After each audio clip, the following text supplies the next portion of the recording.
This is CityCast Seattle. I'm Jane C. Hu, and here's what Seattle's talking about. We're dreaming big about how our ferries and light rail could expand today.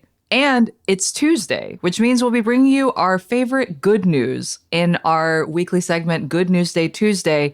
Here to talk about this, Ryan Packer, contributing editor at The Urbanist. Welcome, Ryan. Hi, happy to be here. And executive producer Ashley Smith. Ashley, thanks for being here. Of course. So last week, Sound Transit announced new plans to lower costs for its planned West Seattle expansion. Initially, the agency was estimating that it would spend $8 billion on the link extension, but its new projections put that cost at around $5 billion. Still not cheap, but it's going to be slightly cheaper. Ryan, I know you have been covering this. What is going to be cut? Well, for the most part, it's things you won't notice, making platforms and concourses a little bit smaller, getting rid of additional track, which was going to lead to more property acquisitions.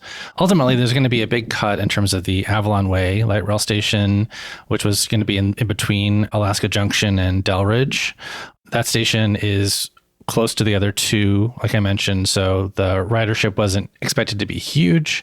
And by deleting that station, they're able to really totally redesign the tunnel that will head to the junction, avoid demolishing the pool at the West Seattle Health Club, and divert around Longfellow Creek. Right. There were some concerns initially that the construction would affect the creek, right? Mm-hmm. Yeah, going over was kind of concerning to some people. This will instead, the light rail will enter a tunnel right by Nucor Steel and go right to the junction. So yeah, one of my first questions was, is this going to affect the rider experience? And it sounds like for the most part, yeah, people might not notice, except for the whole elimination of a station. Still, construction wouldn't start until, I think, next year. Is that right? 2027. Mm-hmm. And it wouldn't be set to be complete until 2032. So we're still a ways off from seeing anything close to the finished product. Well, in comparison to the other Sound Transit 3 projects that we all approved in 2016, 2032 is a hop, skip, and a jump away. True. Ballard is not set to open until 2039. So, right. You had posted some numbers on Blue Sky, Ryan, about what the estimated ridership was for all of these extensions. And it looked like the Ballard ridership estimates were 3 to 4 times higher than for West Seattle. Why are we going for West Seattle first then? Well, Ryan, why? I want to know. Our resident Ballardian, Ashley Smith. It's a much simpler line, so to speak. It's less complicated.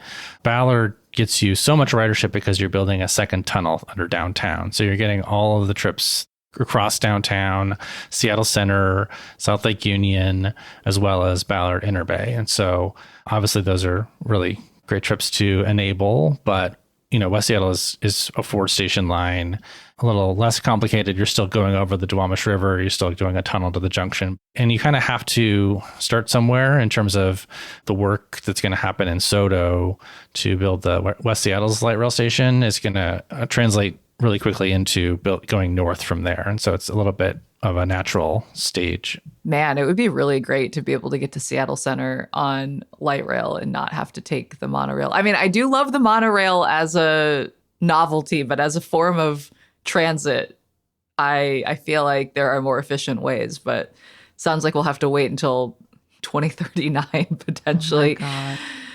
Ashley, as our resident Ballardian, what do you make of that line? For starters, I feel the same way about the Ballard light rail extension as I do about the NBA expansion coming to Seattle.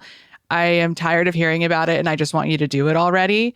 That sounds amazing. It would be so nice to have light rail in Ballard. Like, I'm just jealous because I'm jealous of future me. I'm jealous of every other neighborhood that already has light rail. But I didn't know that meant that we have to get a tunnel, like another Bertha situation to make the Ballard one happen, Ryan? Yep. So the reason that Ballard Link is so expensive, $22 billion, is we're building a tunnel between SoDo and essentially Queen Anne. So the light rail tunnel will pop out kind of around Smith Cove. Wow, that's wild. Okay, well, I guess that makes more sense. We're just going under the big hill. But I have some concerning news. This week we're going to have the Sound Transit Board retreat down in Tacoma. Board members are going to be starting to haggle over who actually gets their lines built first. Ballard is the most expensive one, as I mentioned. And so I think we're going to be talking about what it means to not even get all the way to 15th and Market with the amount of money that we need to find to move forward. Right. So, Ryan, how did the legislative session that just wrapped in Olympia impact the outlook here? It wasn't great. Sound Transit did get a permit bill through, which the agency is celebrating. Will streamline some stuff, allow the agency to actually start asking for permits on property that it's set to acquire. Previously, it had to wait until all that paperwork was final. And so that's a big step, but the big ask that they had was to unlock the ability to bond longer than 40 years. So go 55, 75 years even for some of these long-term assets. A second tunnel under downtown Seattle is going to last for a very long time. We're using the one we built in the 80s still. And so the idea was to kind of spread those costs out because we're going to be spending so much money between the 2030, 2039 period, building Tacoma, building Everett, building West Seattle, building Ballard, that if we can kind of get those costs a little bit down by spreading them out over a long period. But ultimately, legislators were not down with that idea. Oh, why not? I think a lot of the concerns, well, first of all, anytime you deal with Sound Transit, things get dicey in the legislature. I would say around half of the legislature hates Sound Transit and wants them to never have existed in the first place. Even some skepticism among Democrats in terms of giving them additional financial tools. Asking your grandkids to pay for something that you don't have a lot of confidence is actually getting built. Obviously, that's not kind of how I see it in terms of what Sound Transit is doing, but that is kind of the perception around the delays and cost overruns, even though delays and cost overruns have been happening on state highway projects for decades. I mean, I also imagine that some of the legislators in Olympia, they're not benefiting from Sound Transit in the way that we are here in the thick of it in Seattle. So I see that not being a knockdown argument.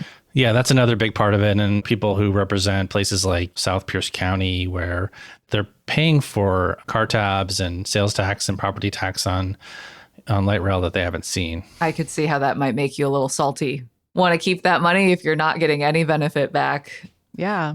And I feel like since we voted on all of this so long ago, it just does feel like something you've been paying for a long time and waiting to see what comes of it. For folks in West Seattle, folks in Ballard, it is like something that we've just been waiting on and will continue to wait on. But it sounds like 2040s Seattle is going to be a utopia. It's going to be amazing. I can't wait. I think that every time we've talked about the light rail that could have been, like in the 1970s, for instance, it's easy to look back on it and be like, man, I wish people had done something about it then so we could have something nice now. And maybe future us will be glad that we threw some money into this. For sure. Okay, right. I have one more question for you, which is, do we know if either of these extensions would actually build on the existing lines or would they terminate at that extension point? Because I was looking at the extension website for the Ballard Link extension as well as the West Seattle ones. And the Sound Transit plans have basically between Ballard and either International District Chinatown or the stadium stations as the terminus currently. Would that line potentially extend further north or south, or are you going to have to get off and transfer at one of those stations, or have they determined that at all yet? So the future service pattern is going to be essentially, if you're heading from a train from Tacoma, you're going to go to Ballard if you stay on the train, and that'll be in that new tunnel. Amazing. And if you're on a train from West Seattle, you're going to go to Everett. Oh, okay. Gotcha. Just the rest of it hasn't fully been built out yet. Yeah. Okay. So that does mean, though, if you're taking the existing one line, for instance, you got to get off and then get on this new line. If you want to get to Ballard or West Seattle. Yeah. Okay. Just planning my 2045 transit plan, All right, let's take a break. And when we come back, let's talk about another iconic part of Washington transit, ferries.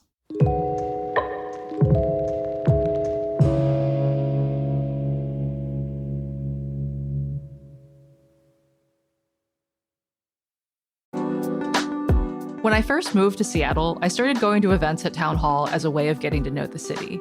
I've seen talks and panel discussions from my favorite authors and thinkers, and I even went to a concert there. Town Hall is a nonprofit with a mission to amplify ideas, foster civil discourse, and connect people through events. They're a community hub. Nearly every night of the week, you'll find a calendar of events spanning civic, science, and arts and culture. They're housed in this vibrant, historic building. The Wyncote Northwest Forum got this stunning makeover a few years ago, and it's been so exciting to go to events there ever since. Coming up on March 19th, journalist and CityCast contributor Marcus Harrison Green is hosting a panel talk on immigrant rights in the latest edition of Speaking of Seattle, presented in partnership with The Stranger. Get your tickets at townhallseattle.org. Like most town hall events, tickets are offered on a sliding scale with free tickets for people under 22. Again, that's townhallseattle.org. Is your heat or AC running more than it should be? That might be because your window insulation has failed. Now is a great time to replace your old windows with custom-built, high-quality windows from Window Nation. The pros at Window Nation can help you get affordable, energy-efficient windows before the summer heat sets in. Their installation crews finish the job in just a day or less so you can enjoy the rest of the season with minimal disruption. And they offer a lifetime warranty on all of their windows so you can relax knowing your home is protected far into the future. They offer financing options too, including $0 down and payments as little as $199 a month. They've got an A+ rating from the Better Business Bureau, and they've installed 3 million windows across the country. Plus, they have over 45,000 5-star reviews. You can schedule a fast, free estimate now at windownation.com.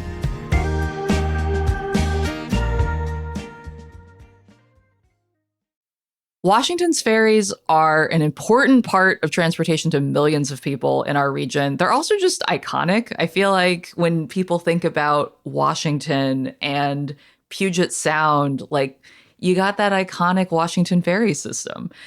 So a new proposal failed last minute in the Washington legislature that would have made it easier to create more ferries, these so-called Mosquito fleets of passenger-only ferries.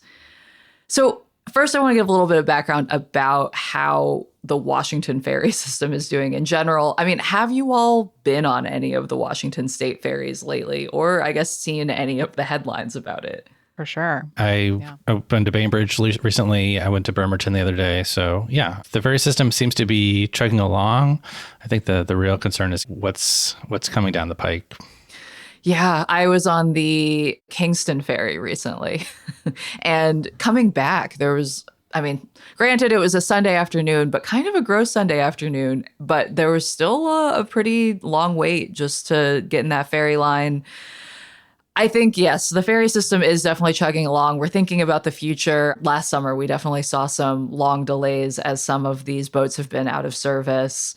So we currently have, I believe, 21 ferries, and there's a goal of replacing some of those diesel-powered ferries with more hybrid electric ones. But, I mean, it seems like there's always room for more ferries, and that was essentially what was proposed. It seems like that stalled. Ryan, I know you were following this. What was the drama in the legislature? Yeah, it was quite a bit of drama. So this was a bill proposed by Representative Greg Nance, who's from Bainbridge Island. He's been looking around at the fact that we're not going to get all of our new boats until 2032, and no one really knows what's going to even happen after that. And so the system's in a precarious spot where, taking one boat out of the lineup has domino effects across the entire system. The state still hasn't restored service to British Columbia. So that's a big hit to the economy in, Friday Harbor. And so he's like, what can we do that would get service faster? And so he turned to passenger ferries, which have been working pretty great between Seattle, Bremerton, Seattle, West Seattle, Vashon Island. And so he came up with this idea. Currently, just King County and Kitsap Transit, those are the only two transit agencies in the entire state who can have their own passenger ferry districts. But he wanted to expand that much more broadly, allow port districts, transit agencies, cities to set up their own passenger ferry districts under the same rules that Kitsap Transit is allowed to use. Why only those two counties? Basically, those are the two counties that have gone to the legislature and said, can we have this authority? Oh. And the legislature is always kind of reticent to do more than they're asked. And so they have only done that. Easier to do on a one-by-one basis instead of a blanket bill, for instance. Mm-hmm. So, okay, it sounds like this passed the House with flying colors back in February, right? Like, I think it was an 84-11 vote, but it stalled in the Senate where it seemed like there were about a zillion amendments proposed. What was going on with all that? Yeah. So last year we had the same thing happen where it passed the House by quite a bit, and then it stalled in the Senate Transportation Committee. At the time, Senator Marco Lias, who's the chair of that committee, had been clear that he's like, we need to focus on our state system. Mm-hmm. And so that bill didn't make it out last year. Same thing happened this year. And he decided to propose amendments to actually get this through. There were a lot, and some of them were pretty concerning to the people who were trying to work on getting these passenger ferry districts set up. So you're required to have boats that are made in Washington. You're required to have boats that are all electric. And so there was concern, especially since the state is not abiding by these requirements itself. So it's a little hypocritical. Right. There was this whole hullabaloo over Ferguson commissioning 3 Washington state ferry boats from a company in Florida. Mm-hmm. But the market for the passenger-only ferries, is that different in some way? It is actually very different. It's not likely that you're going to get a passenger ferry from Florida because it would cost a lot of money to basically bring that over. Oh, that's true. Yeah, you got to go around like a lot of the world to which makes here. It makes sense for a big boat, which is a huge cost, but for a smaller passenger ferry, it just doesn't really pencil. So there's actually a lot of local ferry manufacturers. The problem with the Made in Washington requirement is that it bans you from getting federal funding. And so the bill also included a wind down of all state funding for passenger ferries, which actually would have impacted Kitsap Transit, even districts that are operating now, in 2 years. And so all of these amendments, I kind of describe this as an everything bagel where they're just really putting a lot of different things on here. Isolation, they maybe seem like a good idea. It was clear, though, that Marco Lias basically sees the state ferry system as being undercut by potential passenger ferry routes. That was going to be my question. So I know Lias represents basically a swath of the northern shoreline between Mukilteo and Edmonds, which includes, 2 of the big ferry lines. Like, I was wondering if his angle was essentially that he wants to protect the Washington state ferry system as it is now. Yeah. And he, on the Senate floor, said that he's concerned about there being basically more mouths to feed when it comes to state support for these boats. Yeah, I guess it kind of gets back to whether you think the more the merrier. Like, if more people taking ferries will just mean a boon for ferries in general, or whether you think it's kind of a zero-sum game. Like, that would be taking business away from the bigger ferries with car capacity. Yeah, it's a weird framework to look at it, in my opinion. Obviously, these are big supplements. You really can't substitute the fact that if you need to bring goods and services over on ferries, that with your freight vehicles or just standard deliveries, mail and all that. But it's a supplement. And there are districts clamoring for this right now. The Port of Olympia is really interested in setting up a potential ferry, maybe to Tacoma, maybe to Seattle. Friday Harbor, super interested, like I mentioned. I think a lot of people would love to be able to, take Amtrak to Bellingham and get on a fast ferry to Friday Harbor right from there. Yes, please. Yeah, I was just thinking everything that you just said. I was like, I would go to Olympia more. I would go to Friday Harbor more. It's just currently you got to get in a car, drive somewhere, and then, well, you don't gotta, but that's definitely the easiest way. Ashley, would you take a Mosquito ferry? Where would you want to see more Mosquito ferries? Yeah, I would love that. And not to bring the whole Ballard versus West Seattle thing back, but West Seattle has a passenger ferry and they're getting light rail before us. That doesn't seem very fair. Ballard has none of that. We don't even have a bridge that works that well. We've got nothing over here. Think of the poor Ballardians, Ashley says. Ballard actually has a fast ferry proposal in Puget Sound's regional transportation plan. Where would it go? I don't know. It would go from Shill Shoal to downtown. That'd be amazing. Yes.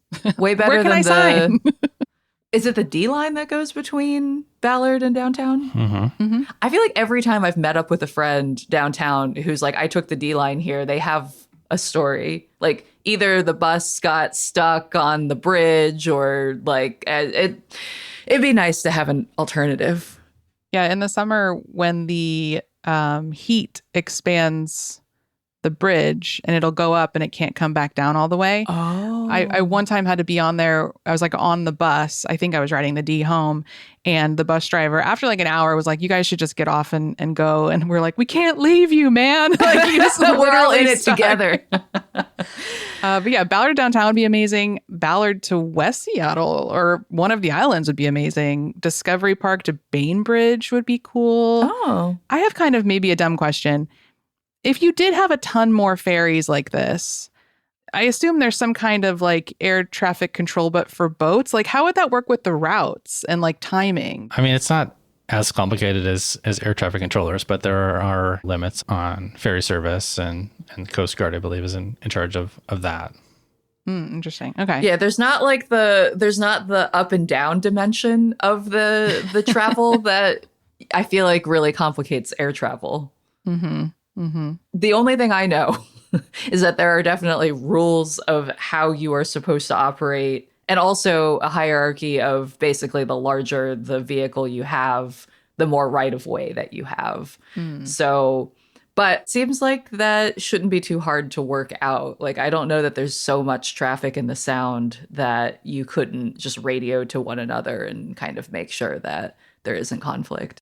Yeah. During the Mosquito Fleet era, we actually had ferries on Lake Sammamish. We had ferries on Lake Washington, Kirkland. Where on Lake Washington? Well, you do Kirkland to Madison Park, and then there was Leschi to Mercer Island, I believe.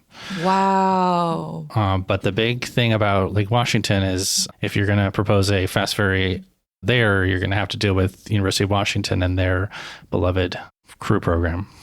Oh, that's true. Interesting. And you've definitely got the seaplane situation. It does seem like there's more traffic in a smaller space, but I mean, could a private company just come in and do that now? Sure. One assumes that if it were going to be profitable, it would already exist, but who knows? Maybe this can be a billionaire's next project. Yeah, well, Argosy used to operate their ferry to Blake Island, and they don't anymore. I was reading comments on the West Seattle blog about the future of Blake Island this weekend, and someone was talking about how they are just scooping out, potentially starting up a private charter to just take some people there over the summer. Fascinating. Okay, well, hit me up. Let me know. I'm always looking for a friend with a boat, so... Big same, yeah. All right, let's take a break, and when we come back, let's talk about some good news.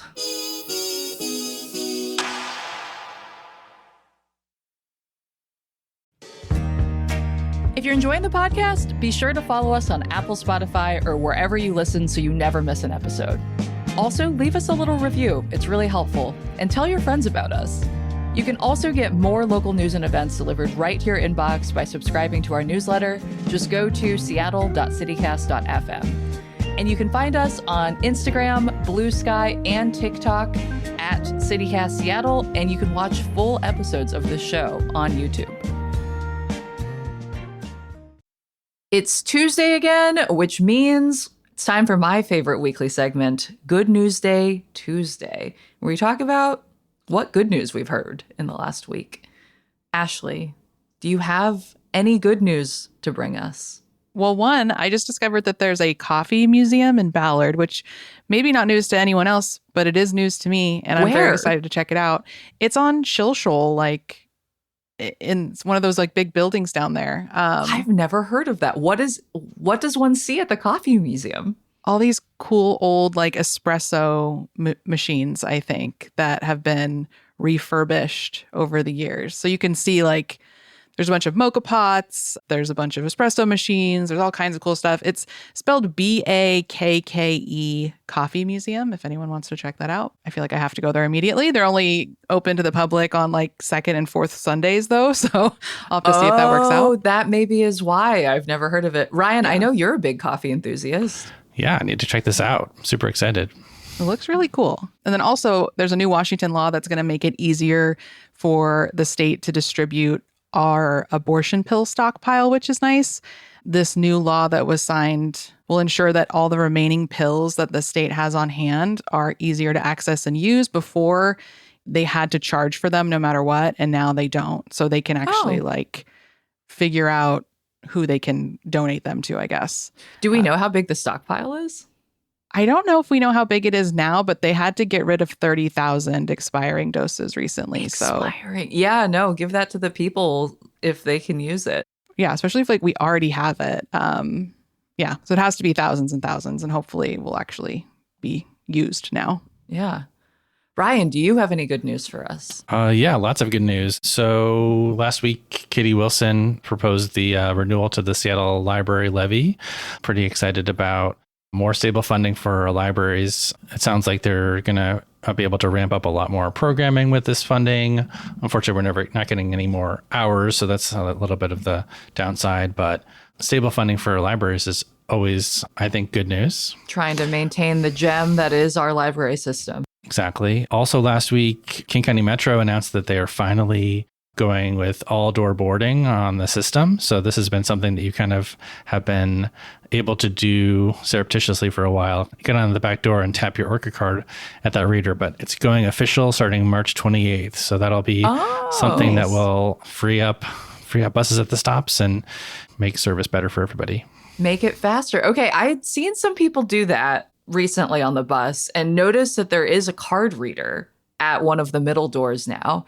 And was like, okay, so I guess this seems sanctioned, but that's good to know that it's official. All right, I've got a couple things for you all. First, the King County Library System is doing this fun program called Rewind, where if you complete some items like checking out a book from their 90s themed list or check out a DVD, you get a free slice of pizza at Pagliacci. And I think you can also enter to win prizes. But I love that we're bringing back the 90s vibe of like, you have your summer reading list. And if you get through, 15 books and you get a personal pan pizza at Pizza Hut, it just really takes me back. Yeah, that was so fun back in the day. I used to love like the Scholastic Book Fair and you would get your little personal pan pizza. I would do this even as an adult. I want my pizza. Even the website really takes me back. So if you go to kcls.org/kcls-rewind, it's like a very 90s site. Like there's a lot of like Windows icons I have not seen since the 90s. And I just felt at home like browsing through the website. The other thing I wanted to mention is I saw a TikTok the other day from Fantasy A. Do you all know who Fantasy A is? Yes. I don't. Mm-hmm. Who's that? He is an iconic local rapper. I feel like I mostly know Fantasy A from the amazing flyers he puts up around town advertising himself that often say like motivational things or just like kind of random messages like Fantasy A says blah, blah, blah. But yes, he was in this film, 2-3 years ago now. Fantasy A Gets a Mattress, locally produced. Like I tried to go to a showing actually and got there an hour before and couldn't get tickets because the line was so long. So I still have not actually seen the film about him, but he's a local rapper.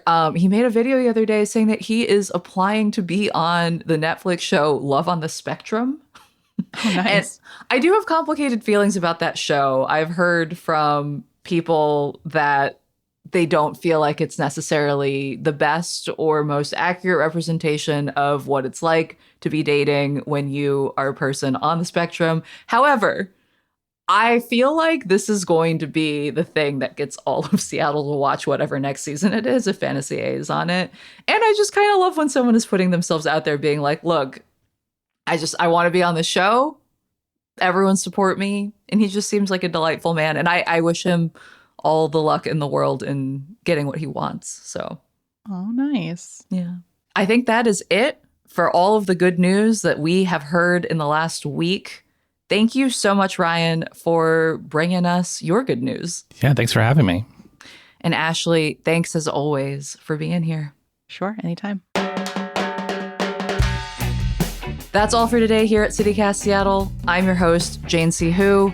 Listeners, we love hearing from you. Send us your good news, your questions, your hot goss. Send us an email at seattle@citycast.fm. You can also text us or leave us a voicemail at 206-880-3931. Until next time, see you, Seattle.